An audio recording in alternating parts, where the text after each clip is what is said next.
is what to expect when getting an MRI scan with extreme medical anxiety and or autism. Before the MRI, you will need to remove all the metal from you. The machine uses powerful magnets, so metal can not only distort the images but also be a safety risk. The MRI radiographer working with you will check you over, so don't stress. Sometimes you may be asked to change into a hospital gown, but they let me keep my original clothes on, so it just depends what you're wearing and where you're getting the scan done. When you actually go into the MRI, you'll be given some special headphones and offered some earplugs. The headphones will help you communicate to the MRI radiographer, who will later speak to you there while the process happens. The headphones will also allow you to either watch a movie or listen to music. I highly recommend choosing to watch a movie if you can. The whole process can be very lengthy and it can be helpful to have a distraction.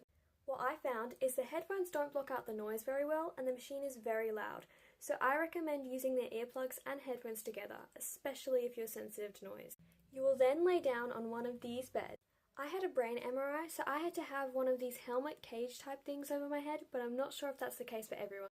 This has a mirror on it which allows you to see the screen at the back of the room to watch the movie, but it also helps to keep your head in place. One final thing, if you are a child or teen, you're allowed to have someone in the room like a parent if that helps. Finally, for the actual MRI part, which can last from anywhere between 10 minutes to an hour, the bed will move upwards and you'll be put into this tube thing. For anyone who gets claustrophobic, like myself, I recommend that you close your eyes or have something like a cloth to put over your eyes. If for any reason you feel panicked and need to get out, you'll be given a panic button. You will not be stuck in here, I promise you. It is a confined space, but you can get out anytime you need and there will be no pain. During the MRI, you will need to stay really still, otherwise it'll be hard to take the photo. However, it's not like you'll be completely frozen, you're allowed to breathe. If you need to sneeze or cough, then you can do it between the scans. You don't get to hop out of the machine, but the scans are split into sections and you'll get breaks where no photos are being taken during that time. Something a lot of people say is that the machines are really loud, and I'm going to be brutally honest here, it's like sensory hell. That being said, it will not damage your hearing and you are perfectly safe in there.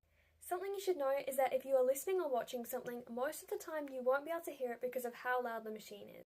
What I wish someone told me before is that an MRI scan sounds a lot like really loud construction or building noises.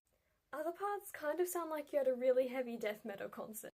If you're looking for a way to cope, what I did was bring a little foam squishy with me to hold.